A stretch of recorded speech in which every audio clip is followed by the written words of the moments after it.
अस्सलाम वालेकुम। शेख सादी मारूफ बुज़ुर्ग हो गुज़रे हैं और उनकी किताब गुलिस्तान सादी इल्मी और अक़ली दरीचे खोलने वाली एक शानदार किताब है जिसमें इल्म व हिकमत की बातें मौजूद हैं। आज हम हिकायात के सिलसिले में एक और हिकायत आपके साथ शेयर कर रहे हैं, सुनिएगा। एक बादशाह एक अजमी ग़ुलाम के साथ कश्ती में सवार हुआ और ग़ुलाम ने कभी दरिया देखा नहीं था और ना ही कभी कश्ती के सफ़र की तकलीफ़ से गुज़रा था। उस ग़ुलाम ने रोना धोना शुरू कर दिया और उसका बदन कांपने लगा। ग़ुलाम की ये हालत देखकर बादशाह से रहा न गया। उसकी नाजुक तबीयत के लिए ये बात बर्दाश्त के काबिल नहीं थी। कश्ती में मौजूद लोगों की समझ में कोई तदबीर नहीं आ रही थी।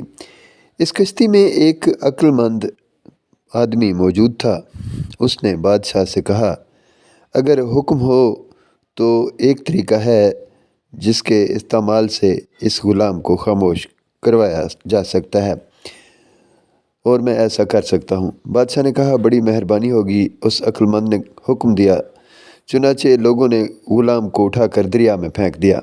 ग़ुलाम ने चंद एक गोते खाए और उसके बाद फिर लोगों ने उसको सर के बालों से पकड़ा और दोबारा कश्ती में आगे कर दिया।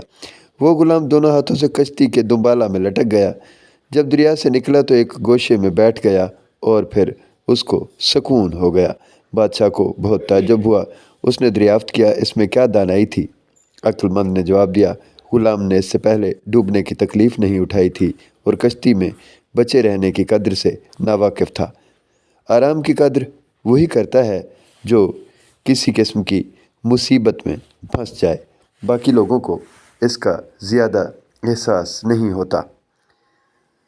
इस हिकायत से वाज़ेह हुआ कि ज़िंदगी में बीमारी हो, मुश्किलात हों, सफ़री सऊबतें हों या मुआशी हवाले से दुख हों, इनको बर्दाश्त करना ही ज़िंदगी की कद्र व कीमत बढ़ाता है, वरना कोई भी ज़िंदगी की कद्र व कीमत को नहीं जानता होता। इजाज़त दीजिए।